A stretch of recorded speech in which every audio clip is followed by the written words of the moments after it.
আমি রবিউলকে ছাড়া কাউরে বিয়া করব না। আমার জীবন তার সাথেই। আমি অন্য কাউরে কখনো মেনে নিতে পারবো না।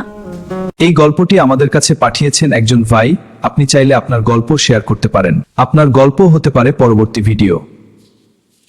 ফেসবুকের এক চ্যাট, আর সেই চ্যাট থেকেই শুরু হলো এমন এক গল্প।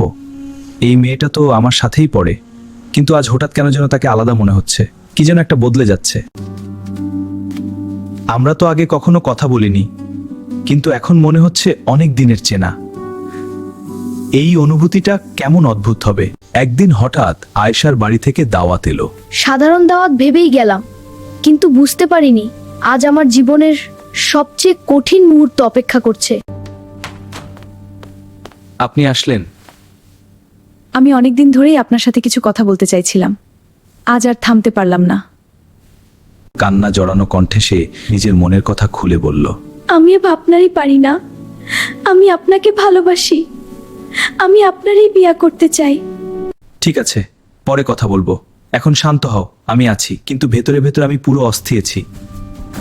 খুব অস্থির ভেবেছেন, ভক্কিয়ে গেছি। শেষমেশ চাপ সহ করতে না পেরে সে চলে যাওয়ার সিদ্ধান্ত নিল।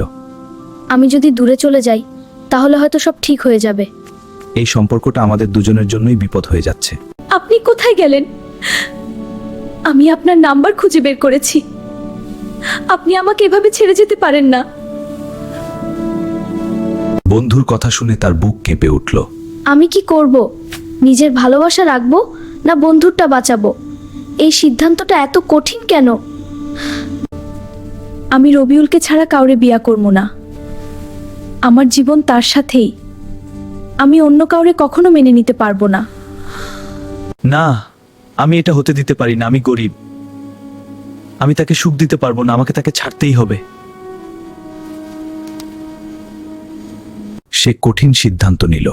শোন আয়েশা, আমি গরিব মানুষ। আমার সাথে থাকলে তোর জীবন নষ্ট হয়ে যাবে। তুই তোর কাজিনরে বিয়া কর, আমাকে ভুলে যা। দুঃখে ভেঙে পড়ে সে ভুল সিদ্ধান্ত নিল। আপনি ছাড়া আমি বাঁচতে পারবো না। যদি আপনি আমার না হন তাহলে এই জীবন রেখে কি করব?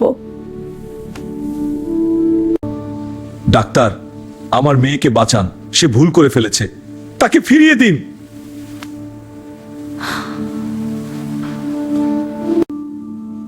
আমি তাকে ভালোবাসি, কিন্তু বন্ধুর ভালোবাসা কায়রা নিতে পারবো না।